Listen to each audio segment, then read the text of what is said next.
आजू के वीडियो में अहाँ सबके बतावे वाला छी राष्ट्रीय एकताक महत्व के सारांश के बारे में। ठीक छे, तो ऐसे पहले हम लेखक के परिचय वाला वीडियो बनौने रही। अगर अहाँ सब वो वीडियो नहीं देखलिए तो सबसे पहले देख लिया, ताकि अहाँ के ओकर जीवन, लेखक के जीवन के परिचय अहाँ सबके बढ़िया से याद हो जाए। ठीक छे, तो चलो देखे छी हम सब। जेना कि अहाँ सबके दिखाई थे स्क्रीन पर, राष्ट्रीय एकताक महत्व की छे, राष्ट्रीय एकताक महत्व। ठीक छे, और हिनका रचनाकार के छे तो कुमार गंगानंद सिंह छे। तो देखबे कह रहा छथि कथी कि राष्ट्रीय एकताक महत्व शीर्षक लेखक कुमार गंगानंद सिंह छथि। अतः से इन्वर्टेड कॉमा दऽ देबै। ठीक छै, अतः इन्वर्टेड कॉमा कबे राष्ट्रीय एकताक महत्व के जे शीर्षक जे अछि, हिनकर रचनाकार के अछि तऽ कुमार गंगानंद सिंह छथि। समझ गेलिए। आगा देखियो, आगा कहै छथि कथी, जाहि में राष्ट्रीय चेतना, जाहि में राष्ट्रीय चेतनाक क्षितिज पर राष्ट्रीय अखंडता एवं कर्तव्यताक समीचीन विवेचना प्रस्तुत केने अछि। मतलब एहि निबंध में ई एकता जे छै, ई एकटा की अछि, निबंध अछि। बतौने रही जाहि में जे छै भारत के अखंडता और कर्तव्यता के एमे देखाओल गेल छै।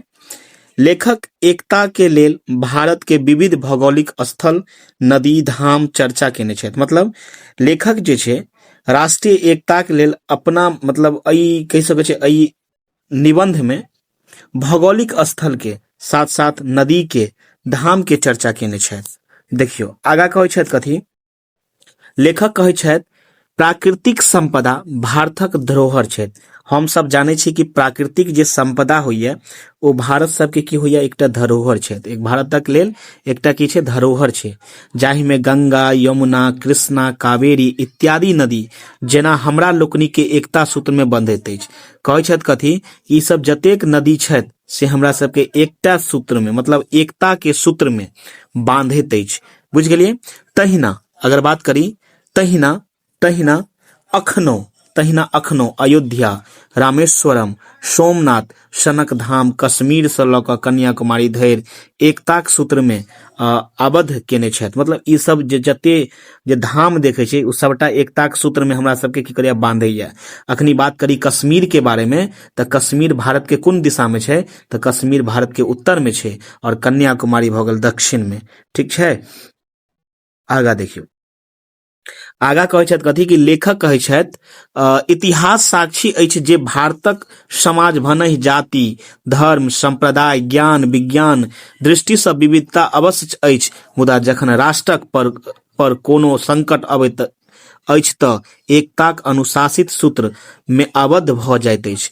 कहै छथि कथी कि हमर जे देश अछि, जाहिमे विभिन्नता पायल जाइत अछि। हमरा देश में भले ही अलग समाज छै, अलग जाति के लोग रहे छै, अलग धर्म के लोग रहे छै, अलग संप्रदाय के, ज्ञान विज्ञान सबटा में अलग देखे के मिलैया। लेकिन जखन देशक बात होइया, जखन राष्ट्रक बात होइया, जखन देश पर कोनो समस्या आबैया या राष्ट्र पर कोनो समस्या आबैया, तो ई सब गोटे एक भऽ जाइत अछि। ई सब गोटे एक भऽ जाइत अछि। ठीक छै। आगा देखियो, आगा कहै छथि कथी, भारतीय एकताक संबंध में अनेक विचार अपन महत्वपूर्ण तर्क देने छथि। कहै छथि कथी, भारतीय एकताक संबंध में बहुत सारा विचार, बहुत सारा तर्क देल गेल अछि। एकर गरिमा के संतुष्टि करी एकर गरिमा के संतुष्टि करने छथि के, तो याद राखब मार्गरेट भाम्बुल महाभारतक परिवेश पर विचार प्रकट करैत दू गोट विशेषता पर ध्यान देने छथि। पहिल कहलनि जे ई भारत में जे छै विविधता अछि, लेकिन विविधता में एकता छै। कह रहल छै कि भारत में विविधता मतलब अलग अलग जाति, धर्म, संप्रदाय के लोग रहैया, लेकिन मुदा हुनका सब में एकता देखबा में भेटैत अछि। और दोसर कहने छथि कथी, भावना से निरतांत स्थापित करबाक प्रयास केल गेल अछि।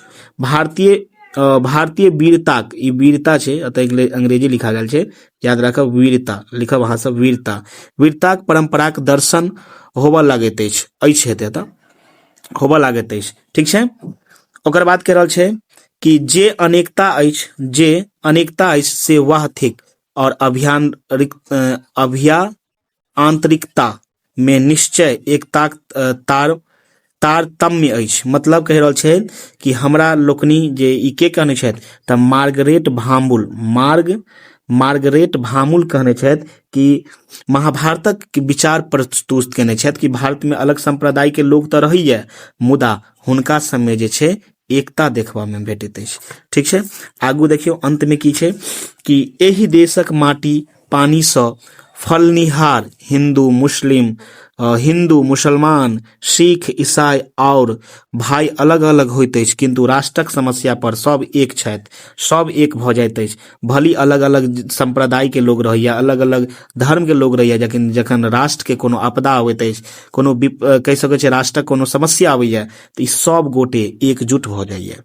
आगा देखियौ अंत में लेखक कहने छथि कि राष्ट्रक विकास सँ सभक विकास होइत अछि। हम सब जानै छी कि जखन राष्ट्र के विकास हैत तखने कोनो राज्य के विकास हैत, तखने कोनो जिला के विकास हैत, तखने कोनो प्रखंड के विकास हैत, तखने कोनो पंचायत के, तखने कोनो गांव के, तखने कोनो समाज के विकास हैत। ठीक छै, राष्ट्रक उत्थान सँ सभक उत्थान होइत अछि और राष्ट्रक कल्याण सँ सबके कल्याण होइत अछि।